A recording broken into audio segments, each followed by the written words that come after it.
Good morning, kids, and welcome back to a brand new video of Fox Flicks on Goji Center. Today, we're gonna finally get an answer to why do the kaijus cut off the other titans' heads?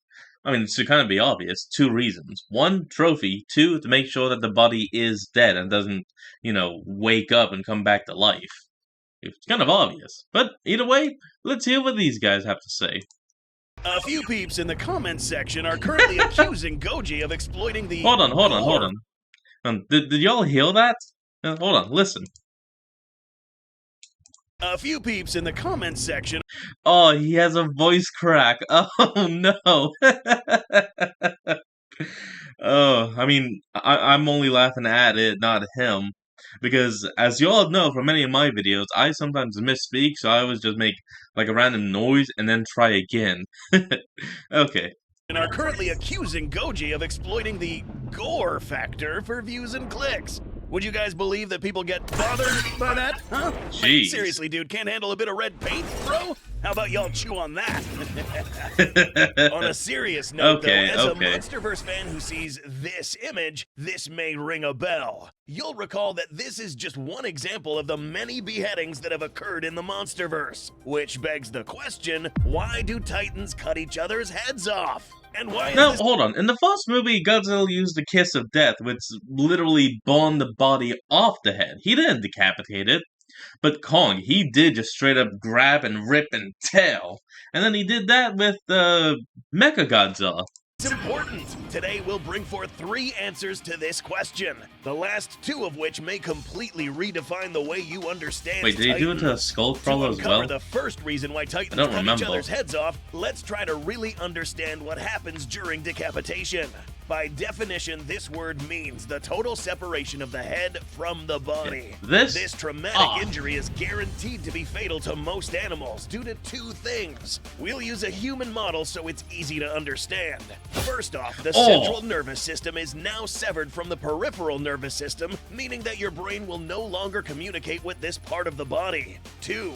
Oxygenated blood will no longer reach the brain, giving it just a few seconds to remain conscious before it passes out and dies. And 3. Most sensory organs such as the eyes, ears, mouth, and nose, or gills for some other organisms, would be damaged or completely parted from the main body, making them useless. Okay, so back to the Titans. Turns out that many of these kaiju are vertebrates, and even the ones that are not seem to have a major central system cluster, aka the brain. With this knowledge, we can bring forth the very first reason why we've seen decapitations quite frequently in the MonsterVerse, and that is simply that Now again, that was the Kiss of Death, and that's not him grabbing and ripping the head off. That's just the body being burned off from the inside out, which is still technically decapitation, but not the head being cut off. So, tomato. It's the most effective means of dispatching another living being. But you're here for a more disturbing answer. Which brings us to the second reason. Enjoying this video? This is a gentle reminder for you to subscribe. And don't forget to hit join below so that you can have your name displayed at the end of the video, see videos days early, and take a sneak peek at some of our secret projects that we're cooking up behind the scenes. I can wait. Admittedly, the fact that kaiju separate each other's central nervous system from their bodies to easily kill them still does not fully explain why they sometimes choose this method to kill other kaiju. Here's one hold on, folks. We're gonna find out soon. And we're back. In the real natural world, we do see examples of animal decapitations, such as these deer whose antlers got stuck with each other, and in desperation to free themselves, one of them loses their head. Many felines, anywhere from free-roaming cats to lions, have been seen carrying severed heads of their victims around. These examples of decapitation occurred by mere coincidence or accident. Lions and other predators don't actively rip off the heads of their prey to carry them around as trophies, much less to humiliate them. But stepping back and looking at the majority of the fatalities that happen in the animal kingdom, almost none, if not very few of these kills result in decapitation. Kaiju are a different story, though. It almost seems like these guys know what they're doing. In the last recorded 12 kaiju fatalities seen in the MonsterVerse, a total of 7 of these involved injuries to the head. 5 of which involved decapitations. Not including the instances where Godzilla ripped off the left head at Isla de Mara, the time when Rodan was aiming to bite Mothra's head at Boston, and let's not forget this unlucky Kong specimen whose head seems to be parted from his body wherever it got left behind. The point is, at this point it's clear that these decapitations are happening suspiciously too frequently, leaving us to think that kaiju are similar, in a way, to us. If these kaiju were intellectually similar to animals, these decapitations would happen less frequently. Not only that, the behavior of these kaiju would be different upon the moment of decapitation. Let us explain. If we take note of this decapitation, for instance, Kong lifted Mechagodzilla's head like a trophy. In the real world, no animals behave this way, but humans do. When Godzilla decapitated the female Muto, this guy not only chose a rather humiliating means of doing so, but also held on to the head, as if the act of doing so held some sort of significance. But perhaps the best example was Ghidorah's final decapitation. No animal in the animal kingdom will take the time to place the severed neck in their mouth, violently slam it all over the place, and finish it off. But humans, we've come close. Yeah, we've gotten a little close, I guess. Heads off date back to the earlier records of civilization, and over the years, humanity has gotten creative with it, with depictions of us not only figuring out that this is the quickest way to dispatch enemies, but also taking pride in the taking of this body part to use as a trophy, humiliate the opponent, and use them as a means of setting an example to future opposition. Kaiju decapitations seem to be quite similar. Back to Ghidorah's decapitation. This one was quite gruesome and completely unnecessary, with Godzilla repeatedly humiliating Ghidorah even after he was defeated. Similar to the instance a long time ago in 655 BC when King Ashurbanipal proceeded to slash and spit on the severed head of the defeated Elamite king.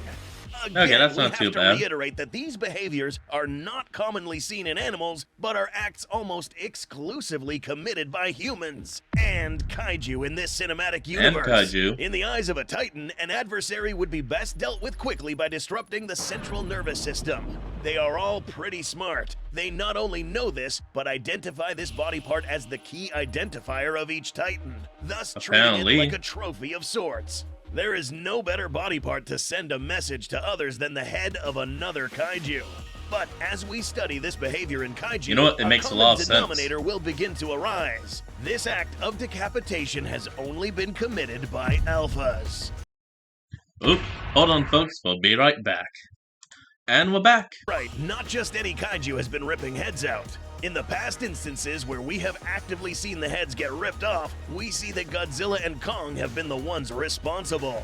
With Godzilla decapitating the Muto and repeatedly cutting off Ghidorah's heads, to Kong, who decapitated both a Warbat and Mechagodzilla in the same film. The common denominator is that these two are alphas. Now, it will make sense for the current alpha to continuously cut off heads to make a statement, but Kong, apart from being an alpha himself, also belongs to a species whose social culture was similar to that of humans. Instinctually, or just figuring that this particular body part serves as some sort of trophy representing victory over a rival. I mean, it does just make a bit of sense. We'd like to think that this behavior is not exclusive to just Godzilla and Kong, but also to other titans with the ability to also become the alpha. Who are we talking about? Back to Godzilla, King of the Monsters, we witnessed Rodan attempt to bite the head of Mothra 3 times before succumbing to her stinger, saving her life. Rodan at this point was not an alpha, but could have become the alpha had he defeated Ghidorah. Which or was if for highly whatever unlikely. reason his challenge to Godzilla actually worked. Another titan that could give the current alphas a good run for their money would be Titanus Tiamat, who is currently accused of killing off a Kong specimen who made its home in Godzilla's old lair.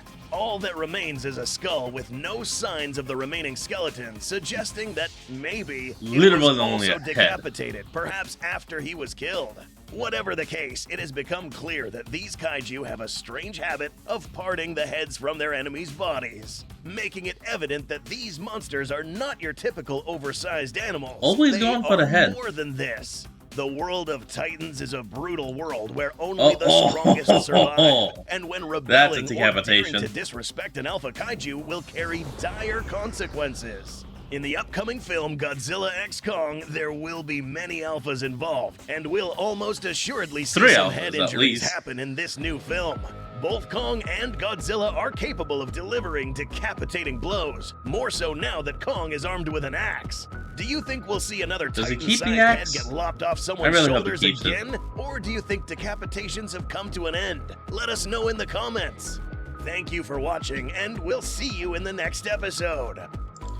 Alright folks, that's going to be the end of today's episode. I hope you all enjoyed this. Remember to like, comment, and subscribe for more. Link to the original will be in the description below. And I'll see you folks next time when we flick on. Peace out.